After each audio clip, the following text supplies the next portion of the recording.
ketika disampaikan soal tidak tahan beroposisi ya, saya kira itu pernyataan yang mungkin kurang pas menurut saya gitu.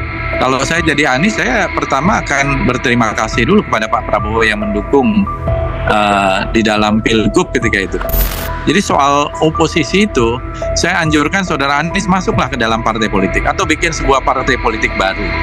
Bikin partai politik baru. Baru merasakan nanti bagaimana yang namanya real politik itu. Kalau kayak begitu kan cuma ekspresi aja, ekspresi biasa gitu ya, nggak kepada ini tertentu. Emang kepada siapa? Emang nyebut nama? Kan nggak juga. Kepada siapa? Enggak. GR aja kalau merasakan itu. Program Tribun on Focus Tribuners hari ini menjumpai Anda kembali bersama dengan saya Nila Irda. Masih bersama dengan saya hari ini saya ingin mengonfirmasi terkait pemberitaan terbaru. Akan langsung berbincang bersama dengan saya Tribuners, ada Wakil Ketua Umum DPP Partai Gerindra, ada Bang Fadlizon, sudah bersedia bergabung bersama dengan kami. Bang Fadlizon, selamat bergabung, terima kasih banyak untuk kesempatannya di tengah kesibukan Bang. Bang, ini ada satu... Terima kasih Mbak Nila. Siap, sama-sama Bang Fadlizon. Ini saya mau langsung saja Bang, saya mau konfirmasi beberapa hal yang baru saja juga disampaikan oleh Bang Fadlizon terkait bagaimana Abang mengatakan menjadi orang pertama dan juga menjadi saksi bagaimana pencalonan Anies Baswedan di DKI Jakarta di detik-detik terakhir menuju penutupan pendaftaran KPU. Saya mau minta dijelaskan lebih detail, ini bagaimana situasinya pada saat itu Bang? Ya, jadi saya sebetulnya itu kan bagian dari sebuah rangkaian tulisan yang saya tulis dalam rangka menanggapi hasil debat Pilpres kemarin ya.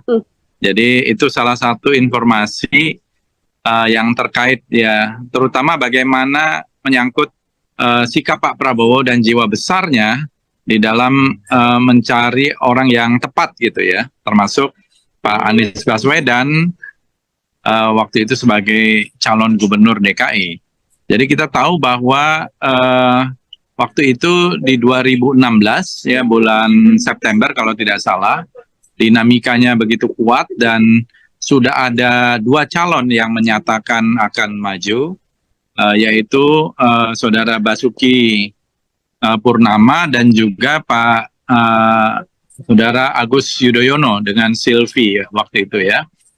Jadi tinggal dari kami, partai pengusungnya adalah Gerindra dan PKS. Jadi memang ada dinamika ketika itu karena kita belum menemukan calon yang tepat. Mulanya kita akan mencalonkan Pak Sandiaga Uno dan mencari wakilnya. Tetapi di dalam dinamikanya memang kita merasa kurang pas gitu ya untuk mencari wakil-wakil yang ada dari Pak Sandiaga Uno. Begitu juga kita ingin mencari orang yang ketika itu bisa menyaingi atau bisa memenangkan Pilgub DKI. Jadi kan pendaftaran itu kalau tidak salah hari Jumat ya. Kalau tidak salah juga 23 September 2016. Nah, pada hari Rabu malam, jadi sudah tengah malam, singkat cerita gitu ya, ketika kita sedang berdialog di rumahnya Pak Prabowo di Jalan Kertanegara nomor 4, di situ lengkaplah ada dari pengurus Partai Gerindra, ada pengurus PKS, ada Pak Prabowo sebagai Ketua Dewan Pembina Ketua Umum Gerindra, ada Ustadz Salim Segaf Al-Zufri sebagai Presiden Majelis Syuro PKS, dan juga ada Presiden PKS ketika itu, Sohibul Iman kalau tidak salah. Jadi kami berdiskusi tentang siapa calon yang pas. Jadi ini last minute ya, H-2 lah kurang lebih gitu ya. Dan ketika itu saya yang jam 1 pagi saya masih ingat, itu sudah hari Rabu masuk ke hari Kamis. Jadi sudah masuk ke tanggal 22 September. Dan saya ya bicara di forum itu bagaimana kalau Anies Baswedan. Reaksi ketika itu langsung mengatakan ya Anda tidak ada masalah dengan Anies Baswedan gitu ya. bagaimana Pak Prabowo? Kemudian Pak Prabowo juga saya nggak ada masalah. Lantas saya menyampaikan lagi ke forum kecil itu, bagaimana kalau saya telepon Anies Baswedan sekarang? Ya silakan telepon. Kemudian kurang lebih jam 1-an pagi itu saya telepon Anies Baswedan, saya sampaikan, saya bilang Anda masih, ya waktu itu Mas Anies masih serius tidak untuk mencalonkan atau mau maju sebagai calon gubernur DKI? Atau masih ada keinginan nggak untuk mau maju itu? Dan Anies bilang, iya dong, saya serius saya mau maju gini. Oke, kalau begitu besok pagi kita ketemu bersama dengan Sandiaga Uno, Kamis pagi, jadi H-1 dari hari pendaftaran ketika itu. Dan akhirnya bertemu pagi, saya kebetulan karena kegiatan tidak bisa bertemu, jadi akhirnya yang bertemu adalah Saudara Anies dan Saudara Sandiaga Uno. Dan kemudian berlangsunglah satu pertemuan panjang termasuk dengan Pak Prabowo, dengan Pak Ustadz Salim dan dua pengurus dari Gerindra dan PKS sepanjang hari itu, bahkan sampai tengah malam, bahkan melewati jam 2 jam 3 pagi. Saya masih ingat sekali, saya pun ketiduran sampai jam 5 pagi, sudah masuk hari Jumatnya ketika itu. Dan disepakati bahwa yang maju adalah Anies Sandi. Dan dinamika itu sebetulnya juga tidak berhenti, karena kemudian pada akhirnya ada dinamika yang lain. Jadi sempat juga pada setelah sholat Jumat itu tidak jadi lagi Anies untuk maju gitu, karena pada jam yang ditentukan Saudara Anies tidak hadir gitu ya. Akhirnya sudah ada pembicaraan yang lain, alternatif yang lain. Jadi sempatlah jadi sore waktu itu Pak Sohibul Iman gitu menjadi calon gitu ya, kira-kira begitu kata Sohibul Iman waktu itu. Nah kemudian sempat kita makan bersama Pak Prabowo sebentar, kemudian Pak Prabowo juga bolak-balik sibuk ke ruangan yang di atas, dan kemudian kira-kira sore, saya waktu itu saya ingat sekali, Jumat itu tanggal 23 September, saya baru saja dari Kampung Akuarium, karena kita mengadvokasi Kampung Akuarium itu waktu itu mau ya sudah berkali-kali diusahakan untuk diusir ya. Jadi kita yang waktu itu berkali-kali mengadvokasi, saya datang mungkin 2-3 kali ke Kampung Akuarium, bahkan menyumbangkan genset, selimut, dan lain-lain, agar mereka tidak terusir ya. Nah saya baru kembali dari Kampung Akuarium yang akan digusur oleh waktu itu pengganti ya dari zamannya Saudara Basuki Purnama, kemudian juga penggantinya. Jadi kalau setelah sore itu saya masih ingat sekali, saya bicara 4 mata dengan Saudara Anies dan menyampaikan bagaimana kalau kita buat dulu aja ini rancangan perjanjiannya. Lalu saya tulis dengan tulisan tangan saya, perjanjian kira-kira, ya biasalah di dalam sebuah kesepakatan itu kan ada hal-hal yang harus disepakati gitu ya. Menyangkut masalah koordinasi, menyangkut masalah biaya, menyangkut masalah hal-hal lain gitu ya, supaya ada pegangan. Jadi atas situasi yang ada itu, kemudian saya mengambil secari kertas dan menulis semacam kesepakatan atau perjanjian politik itu. Nah, Saudara Sandiaga Uno waktu itu juga sudah agak hopeless ya, sudah agak nyerah lah, dan dia tiduran di atas di sofa. Jadi saya membuat itu, kemudian saya perlihatkan kepada Saudara Anies, habis itu saya perlihatkan kepada Saudara Sandiaga Uno, saya perlihatkan kepada Ustadz Salim.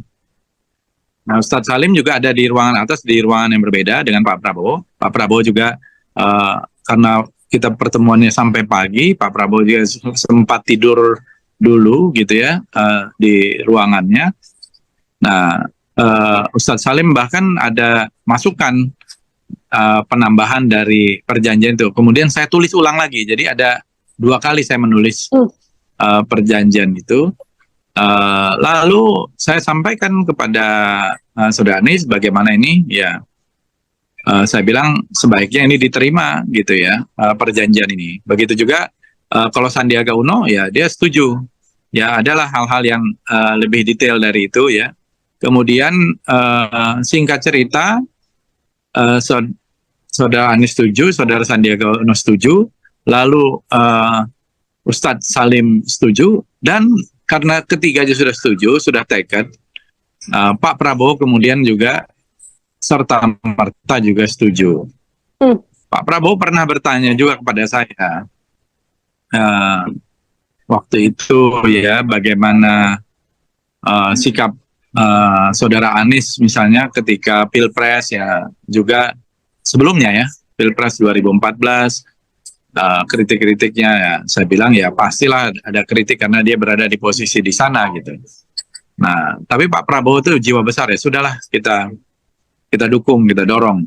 Nah, dan saya tahu Pak Prabowo itu kalau sudah membuat satu keputusan untuk mendukung ya all out. Jadi semuanya memang serba spontan. Setelah maghrib ya, kemudian secara seremonial ditandatangani lah gitu ya, perjanjian itu, dan kemudian dideklarasikan di depan rumah Pak Prabowo di Jalan Kertanegara nomor 4. Saya waktu itu diminta untuk baca puisi ya, baca puisi tukang gusur itu, dan saya ingat waktu itu ketua pemenangannya adalah Saudara Mardhani Alisera, yang tadinya juga mau dicalonkan jadi calon wakil gubernur, Saudara Mardhani Alisera itu. Tapi ya tadi karena dinamikanya kencang sekali, ya akhirnya kita sepakati kalau kita ingin menang ya inilah Anies Sandi.